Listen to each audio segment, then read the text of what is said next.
Welcome back to CNR news. వార్తలు చదువుతున్నది మీ చొప్పరపు నాగేశ్వరరావు.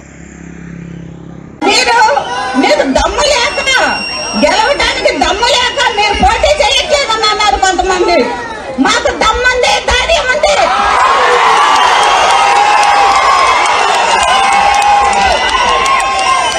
దమ్ముంది, ధైర్యం